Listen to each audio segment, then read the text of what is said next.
What's up, everybody? This is Justin over at Ballpoint Marketing. We are a direct mail marketing company here in St. Louis, Missouri, and service customers all over the country with multiple industries.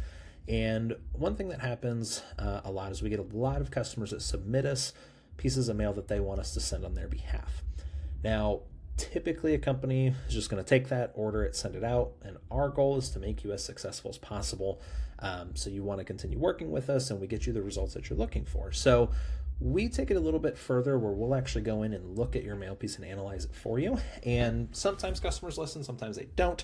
But I wanted to share an example of a postcard that was recently sent to us to acquire new customers. So this is the back of the postcard.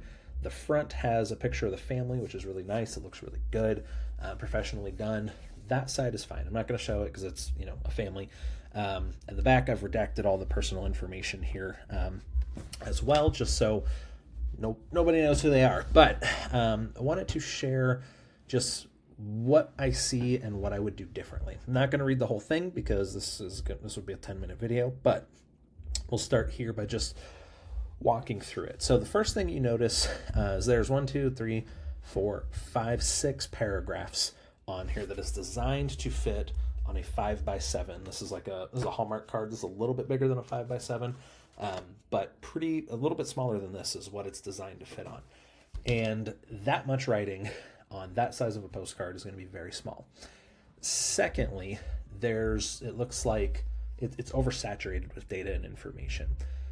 Anytime you guys are going through the mail, myself included, I'm sure you have a pile, you're moving through real quick, you're throwing stuff out, you're keeping stuff, and you're looking for the things that you need to know, right? It's not a high amount of time that you're spending by doing that. So granted, this does go in an envelope, and it does have an envelope that stands out and makes things look really good. However, it's just not one of those things that you typically are going to get a lot of traction off of, just because there's so much data and information, right? Anytime you see an ad, it's short, sweet, and to the point. So what we're looking for when we're designing a mail piece and what you guys can look for is who we're talking to, what problem we solve, how we can solve it, in a clear call to action.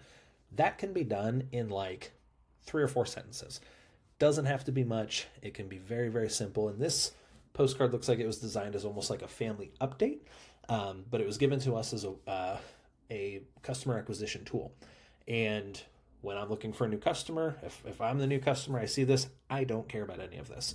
As blunt and, as mean as that might sound, if I'm a new customer, I'm looking for how you can help me, why I should work with you versus somebody else, and a clear call to action. And this does not have much of that at all.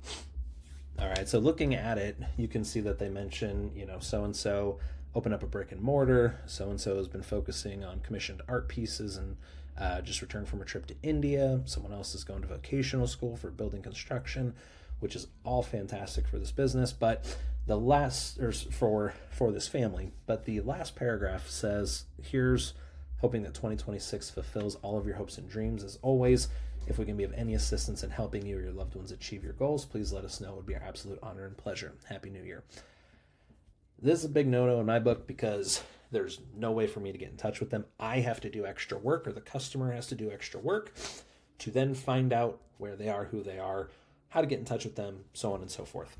These are all logos at the bottom. There's no phone numbers. There's no website, just logos. So for me, I then have to go and Google this business, find them, make sure it's the right one in my area, then call them.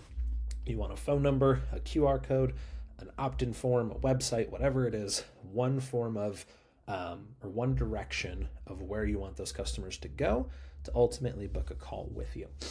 So changing this entire thing, you can get a very similar effect by narrowing this down to 4, 5, 6 sentences, maybe a clear call to action, and that's designed to really move the needle and get new customers versus getting this piece of mail thrown out and getting a very low response rate. So I hope this was helpful. I plan on doing more of these videos of just analyzing different pieces of mail that we've seen and kind of our thought process and how we would do them differently. Hope it's helpful. If you have any questions about direct mail at all, reach out to us at ballpointmarketing.com. Be more than happy to help you. Thanks.